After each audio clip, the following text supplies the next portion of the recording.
to lead like that and then just go for the win. Although Dignitas will regroup and will defend. But look at the goal graph. It is just a 12,000 goal lead, 18 minutes in. Of course, when you get 5-man team wipe and there's a bounty hunter, game gets a little bit hard. And when not a hard problem to figure out how it happened. Right, and now Havos just finds a random kill up top. Does he have a bash or something? No, he just straight up went up there and killed Prophet. Yeah, I guess he TP'd in and just didn't have a teleport scroll to get him. Now he has the basher. Now he's got a basher. Now he can just do it whenever he wants. I mean, the other small thing to talk about is the fact that you are running a kind of a global AoE magical damage kind of lineup, and when they just get 3 levels by killing everybody, your nukes gets, you know, effectively weaker. Yeah, this kind of lineup is all about being ahead and staying ahead. And they were never ahead because Funnick did such a masterful job. They had a as good bounty team hunter. fight that even a game at 5-5. And then But they were still way behind. After that fight, they were down 5k gold and 4k experience. They just kept it even. Yeah. It didn't actually bring them back. I mean, I think Funnick, that first 3 minutes of jungle blocking has actually won them the game. That, as well as the fact that they had Enigma. Like, that combination, because not only are they slowing the enemy team down, but they're getting more than them. Now Universe being hunted. Funnick already have Vlad's up. He won't commit to this one. There's a rotation from Snake King. But there's not much the King can do here. In fact, there's a Fiend's Grip available. Uh-oh. They're all streaming in. AUI? AUI's lurking in the trees. He's got a nettle. Throw it on Kuroki now. Now a Snake King stun from long range. Can they finish him off in time? He has Brain Snap. Can't get it off. They do get a kill there, but while that's happening, Pavos, he'll just push top. Here comes Dendy as well. He's got the Aegis. They're going to fight. They're going to fight. Track, and now the song. Deployed at a pretty good time. Can they TP out? Will they look to fight? They're going to turn this on Dendy. He's got Mac and Force. It's not an easy kill by any means. Forced away. He's going to escape out now. Funnick held in position. Trying to TP out. Zeus ult is there. Does bring him down. Snaking stunned himself. The huge ultimate being dropped, and Wage's got to run. He's barely survived with 20 HP, and now they will turn on Dendy. Dendy's dropping low. He will drop his Aegis. Anybody coming in, you can see Havos trying to Rax top. I don't think he'll get it in time here. They're going to try to focus on Dendy's self. Astro. Snaking's going to get the sun off, right? It's going to be close. He launches it at the last possible second. Now Dendy gets netted up, bolted down, and Puppy's on the run. Do they have that one extra stun? Nothing there. But like you said, Havost is pushing the top lane. Still, Na'Vi fought without the pipe, fought without Havost, and they might even get a tier 3 tower out of this. Look at this. Maybe just feeling overconfident here. They're going to lose a tier 3. Yeah. There is a glyph available on the Radiant, and they choose not to use it. Rage TP. Yeah. They have no solution for HTP. Nope. This is actually absurd. I mean, the only solution is to right-click him until you can kill him and then net him when he TPs. Well, I was going to say Psalm, but obviously it does not go through Rage, so never mind. Yeah. Basher, if they can ever farm one. I mean, he's got 1 point Greevil's Greed. He's working towards what looks to be a BKB. My problem is I feel like he's got to be fat for them to win this game. If they had a really farmed Alk, I think they could scare Na'Vi a bit. I mean, as you pointed out, the BKB Alk is pretty much immune to OD. But at the same time, we saw Snaking having 10 CS 6 minutes mid. Like, against OD, he just got destroyed. His mid game is okay. He's 1-1 and 5. That's actually pretty good recovery. But even once you get the BKB, Lifeslayer will have Basher and perhaps even Abyssal, the way that Havos is going. He's good. Yeah, if he wants an Abyssal. Yeah, he has Abyssal. Who cares about BKB? If he finds anyone, that hero's dead in like 2 hits. I mean, this game, it just feels like now Havos is... I mean, this is like totally fine by Havos, because what are they actually going to do? They have no damage to go through this BKB. None whatsoever. Just walks right in, cleans up one. He wants some more, and it's Snake King who turns around, channels a nice stun. They bolt him as well. Now he gets Astral. It's kind of a decent way for Dignitas pipe goes to retreat out. But they pop their pipe, and they'll go for more. AUI popping the illusion. Oh, the grip gets... Did he just use his mirror image to dodge a grip? I think so. I didn't even think that was possible. Maybe I guess Kuroki it was going it. off and then it removed the grip, or maybe Kuroki canceled it. I'm not really sure. That looked very weird though. Well, not having grip to fight against is actually pretty good. Can you even do that? Snaking? 4-step forward. Now they'll sleep. Is there any sort of follow-up for this? For the time being, it's been a self-astral from Dendy. So Black Hole here, Puppy. He doesn't have the mana for it. He does have the magic wand, but they will sleep and reset. I don't think you can fight this AI. Yeah, Navi's trying to... I think Navi just says, okay, we're coming in now. There's your ult. They do stun Puppy up, but there's still no answer for Havos. He runs forward. He kills off one. He wants some more. He wants a taste of Universe. 3 orb shots, and down goes 1. They're all falling. It's just dominoes at this point. You knock over 1. Oh, the rest Black Hole. Fall. The Black Hole was Gets actually... canceled by Dendy. Yeah, well, wasn't needed. GG. No, that's DD. That's not GG yet. Nobody calls GG just yet. That was Dendy's way of saying GG. Canceling Puppy's own Black Hole. I mean, this game, it just felt like Apprentice just learns a new trick and shows the master magicians like, oh, here I learned something new. And then the master's like, It's like, I just built pipe. cool parlor trick. Yeah. Here's magic. Cool story, bro. Let me show you magic. Oh man, And Navi has the magic, at least Yeah. this game. they do. This is a team that say, you know what, we could start the losers of TI2 and go all the way back up because we're creative. Now they're we're going smart. now they're going on Fog. They'll get a Yeah. few more kills, 18-8. It's just time for well camping at this point, but you gotta say, give it to Navi because this was masterful. The item selection, Funix, fantastic off-lane play. Now Hobos Fiend's on the distraction against mid lane. Yeah. And then TP's back so out. many next level plays this game. I mean, if there's one team to beat Alliance, it's Team USA. Well, Havos continues to pad his stats. He's already first in kills, already first in gold per minute out of all carry players. I think probably all players since he is a carry. And 11-0-7 this game. Give him another 144 last hits. What's his GPM here? 642. USA, right? I don't know about the support Zeus. I'm sure there was a plan behind it, but Well, here's the thing. doesn't work this The game. support Zeus never flew. Like, you can't go level 1 4 minutes in as a support Zeus. That never works. Support anything doesn't work. So, It was Dignitas trying to. I mean, this is, I think, the smart idea against Navi, which is to do something different, do something kind of creative, throw them off their game. But Puppy he laughed, he rubbed his hands together, and he said, "This is how you deal with it, guys." So, with that being said, we've got our man Merlini in the house. Zeus Merlini, was picked? your boy got beaten down. But not to see him feed like that. Zeus is a great hero, but I don't like him in support role at all. He needs levels badly, and he also needs some sort of synergy. Naga Siren, what synergy was there with their lineup? You minus armor so you could bolt.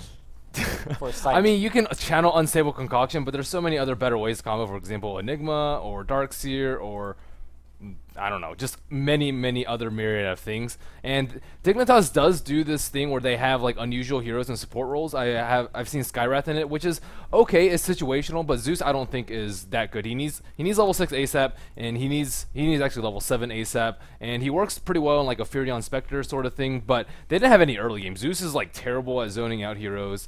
Furion, I mean, they all just kind of got crushed all And around. I think he's particularly bad against a carry like Lifestealer. yeah, he's really bad versus Because Lifestealer. Lifestealer just says, you have no lockdown, you have no damage that affects me, I'm just going to right-click He's you. really good versus Weaver and Bounty Hunter, like the Yeah. Invis heroes, but he's extremely bad versus And so is versus Visage. Lifestealer. Visage is not good against... Yeah. I mean, the birds are okay, I guess. You get some physical damage, but you can't stun the Lifestealer. So was this just a really poor draft? Because Lifestealer was the first very hero. Yeah, I think it selected was like from an Navi. extremely poor draft. I wouldn't even call it like a poor draft. It was just like Suboptimal. You looked at the lineup and it's like you give him these heroes. Like, what are you going to do versus OD? Like, OD's going to win his lane, and Yeah, that was the other thing. They had no answer for OD, Right. and they had no answer Yeah, for and they Lifestealer. just threw snaking through the walls. Like, by the way, you're gonna get 10 CS Yeah. at 6 minutes. It was really ugly, and like Furion and Zeus can't really help him early, so they're not going to get any support to secure Alchemist farm. It was just seemed like a lackluster strategy. It was lackluster, but I mean, Navi picked it apart pretty much perfectly. Right. Yeah. Early smoke gank was successful. Dendi won his lane as expected. Funix shut down 2 heroes by himself. Pavost farmed freely and then created a lot of distractions through the mid game. And the item selections were great. That pipe on Puppy, pipe rush. What does Zeus and Prophet do against that? I do think that They're sad. I do think that Dignitas needs to run something like slightly unusual to try and beat Navi out, but that it has to have a plan. And it has to be good against what Navi's doing. It can't just be something that works in certain Well, yeah, situations. I agree. So they need a like Lifestealer just throws a wrench into like a lot of newer heroes plans, and I think that they just need to ban him out as well as I'm Wisp. expecting Warlock. coming Warlock. back. I mean, Warlock's pretty good. He's like decent versus Lifestealer. His rock stuns through. HP removal is pretty good. I mean, it's not bad. Yeah. It's They- a they little should bring it more- back. Yeah, it's a little more versatile than Zeus, I guess. Right. But that's going to wrap up game 1 of this best of 2. That was a quick one. Do you guys think that Dignitas can take a game 2? I think Dignitas plays in many ways the same way that Navi. Remember that team fight where Dendi wasn't able to join that team fight on the bot? Yeah. He took the mid tower. That's exactly what Dignitas does. That's true. If they can't fight as well, then they'll try to, get something out of the map. But Sneak a rogue Navi's shot, just get a playing like tower. so much better. They're than just them. playing on a different level. It's like I you guess. said, apprentice, Master. Yeah. If it's like similar draft, like similar playstyle draft, I think Navi will definitely win it just because they're on fire at the moment. But if Dignitas has like a well put together strategy, like I don't know, some wombo combo or something new and novel that actually has some chance of working, then I don't know. I would still put them like heavy underdogs. They have beaten Navi before. They could do it again, but this was not their A game, and they got to bring their A+ game. Right. Okay, guys. On that note, we'll take a very quick USA. break. America is bleeding. America has been invaded. The Ukrainians are attacking. But don't worry, Dignitas will bounce back. Game 2 is coming up right after this. Stay tuned.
Welcome back to the International 3, ladies and gentlemen. The prelims continue here. It's now Dignitas versus Na'Vi, game number 2. And Na'Vi is looking very strong. They take game 1. They do it against a rather questionable draft from Dignitas. Of course, I'm LD, and he's Lumi of Beyond the Summit. Ready to cast birthday boy? Mm-hmm. By the way, guys, it is Lumi's birthday, so be sure to wish him a very happy birthday.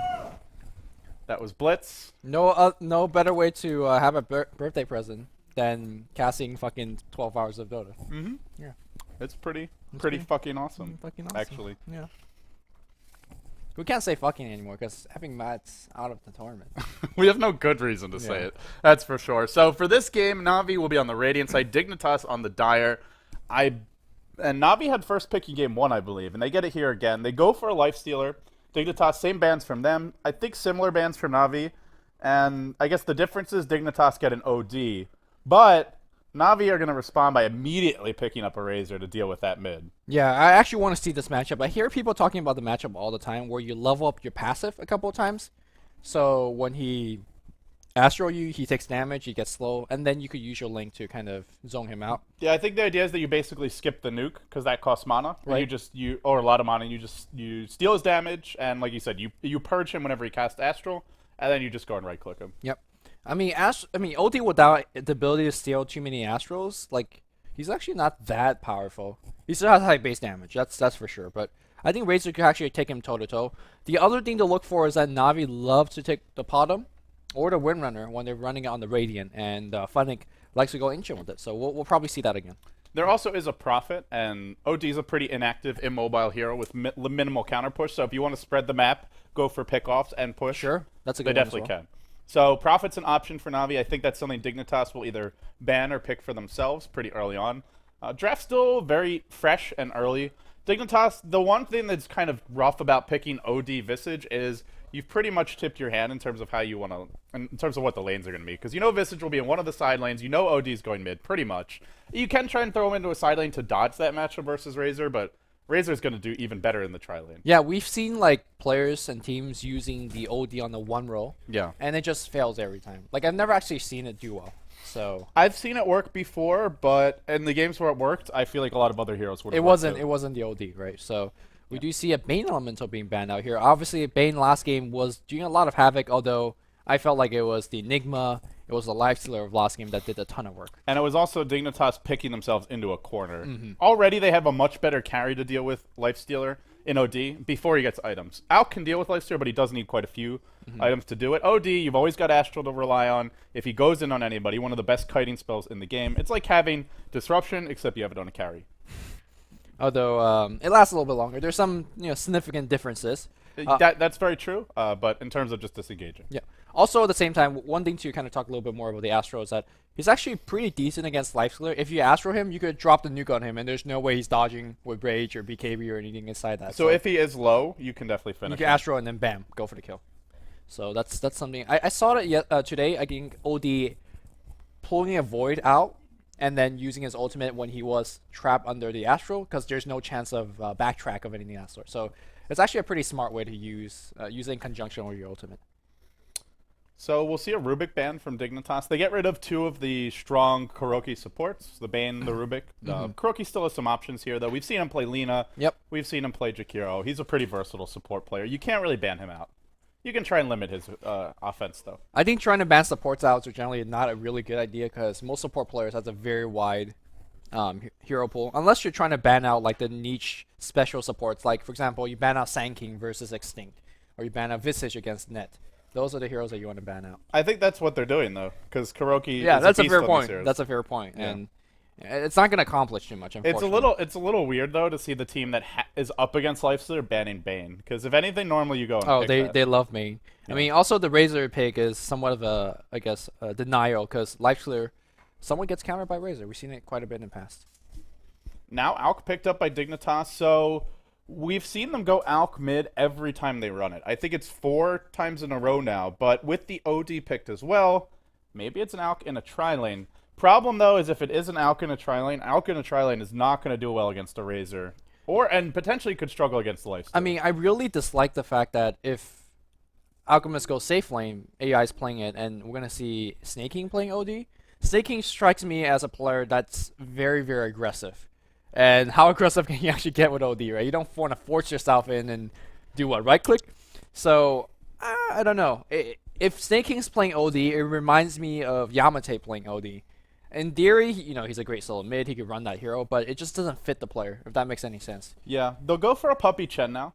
So, one of the better heroes to press or Visage. We've heard Winter talk a lot about how the jungle heroes are some of the best in the game to deal with the Visage, and we won't rehash that again. But Prophet picked up by Dignitas in reply.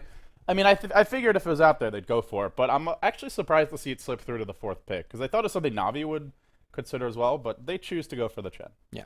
Very little like real stuns coming out here from Team Dignitas. Same for Navi. They have 0 real stuns. I mean, they don't really have heroes that they really need to lock down, right? Eh, I mean, you want to keep an OD pinned down as you kill them. Alchemist, perhaps. You're not dealing with things like Weaver or Storm. That's true. Whereas Lifestealer, if you don't lock him down, we saw what Havos did last game. So I'm somewhat concerned. I think Navi needs stuns too, though. Having 0 stuns against 2 hard carries and a that's Prophet, That's true. you can't stop Prophet from split pushing. They'll need some, and we'll see what they go for here. Shadow Demon's available, but it's kind of an underwhelming support pick. What about Windrunner? We talked about the Yeah, ancient. I think this is where they would go for something like the stronger mid and late game, something like a Windrunner. Okay. Well, there you go. There you go. So, but that's probably the Funnick Windrunner. So we still don't know what Kuroki's playing. Or could be for the Funnick Windrunner.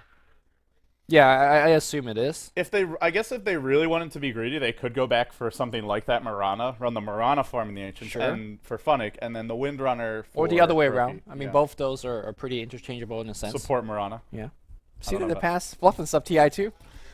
How did that go? How many times did we see that? Did well in the group stage. Did well in the group stage. Then the real games came. Well, they didn't play pot on those games, but that's besides the point. We have one more band coming out from Na'Vi. It feels like their lineup is very well-rounded. Team Dignitas strikes me as a lineup that can farm quite a bit, right? Nature's Prophet, Alchemist, this lineup could go very late. It can go late. It's pretty strong mid-game as well. I think their laning stage is just very inactive. It's not that they can't get kills and they can't win their lanes, but you have a Prophet who's probably not doing much until he hits 6. And I don't think we're going to see Na'Vi give away an easy level 6 to that Prophet in an off lane the way that we saw Zenith do. If he's going to find level 6, it'll be in the jungle. It'll be much harder for Universe to get it. So he'll be inactive for a while. OD is a very inactive mid. And then you have Alk Visage.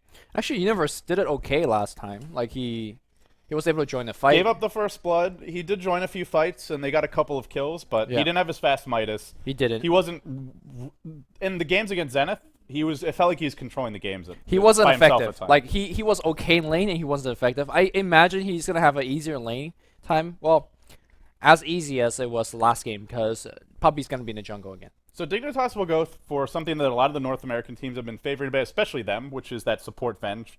Minus armor stack is now online for them. They have early access to Roshan. They've got a very potent mid-game lineup. I actually favor them by a lot, if they get to the mid-game in good shape. Yeah, well, whether they can depending on this last pick. Yeah. Who knows what Na'Vi goes for here? But I mean, Navi's going to be playing somewhat passively with the Windrunner. She's going to be ancient jungling. So with that knowledge, perhaps you could take advantage, perhaps on the long lane. Now we're going to see Kuroki Kuroki Earthshaker. or is that Kuroki Chen? I mean, Puppy's chance is unparalleled, so I think he's going to be playing the Chen. I think it's just silly not to have him play. There you go. Sure, you could do it just to show that you can. I'm sure Kuroki's actually a pretty good Chen, but Puppy Chen. They'll stick with what they know. They get a lot of AoE lockdown with this Earthshaker. And are there any shenanigans they'd be up to with Fissure, or just a strong AoE support, you think? I mean, if you line up a good Fissure, you could definitely set up some Shackle Shots. It's such a long range spell. And no surprises here. It's going to be that Funnick ancient jungling stuff that we've seen from him for weeks now. They started it in China, and they've continued since then. So when they do this, their first destination is 3 or 4 heroes in this area. They always make sure to set up some good wards for him so he sees any incoming smoke ganks. They ensure the enemy team doesn't ward the ancients. So instead of going into the enemy jungle, instead of going into their jungle, they just focus on protecting their ancients. And you already see him eating the trees. Yeah, he's going to be... well, he could just power shot and cut all the trees, but why waste mana when you could just use your tank, Quelling Blade to do it? Generally, he doesn't even pick up the Quelling Blade so early. He want to make sure that they secure this ward first, for example. Yeah, which they do with ease. Dignitas aren't they're not I guess they're an okay level 1 lineup, but they're not that great, so they can't really contest this too much anyway. We'll see what they look to do for the lanes. If they could send a couple of trees and perhaps block it off here for the first spawn, that wouldn't be too bad. They should really know that Na'Vi likes to do this, because Navi's shown it a lot. But I guess the thing is, if you're doing that, then Universe just isn't slowing any of the supports down. He's not slowing down the jungle Chen. He's not slowing down the pulls of the Earthshaker. So doing that really hurts their other... It really frees up the rest of Na'Vi. They're paying the hell out of Funnick, so they definitely know he's doing it. Well, now they know, but the problem is there's a ward up for Funnick. He's got high ground position here. It won't be nearly as easy to contest. And on that note, we'll introduce the teams. Your Eastern European squad, Funnick on the Windrunner, Puppy, the Chen, the solo mid will be Dendi on the Razor. Towards the jungle, we have Kuroki handling the Earthshaker as the support. Kavost on that beast carry lifestealer. He is still on a roll. I think we inspired him, Limmy. I think we did. On the side of Team Dignitas, you've got your off-lane Nature's Prophet. That'll be Universe. The North American squad, Snake King, your solo mid OD. They really do want to shut down this ancient stack. Oh, too late. They're 1 second too late with the Observer. The first ancient spawn, way too sexy on the Visage. Fogged on the Enchantress, or sorry, not the Enchantress, the Vengeful Spirit, and that leaves, last but not least, Safe Lane AUI 2000 Elk. Yeah, being late on that one means... who cares if it's going to be blocked for a couple minutes? These dragons take like a while to farm anyway, so Funnick's going to be set for the next 3-4 minutes. Meanwhile, back in the mid lane though, Snake King should have a huge advantage matchup here. Well, I say huge, is I don't perhaps? know. I Yeah. mean, maybe at the early levels,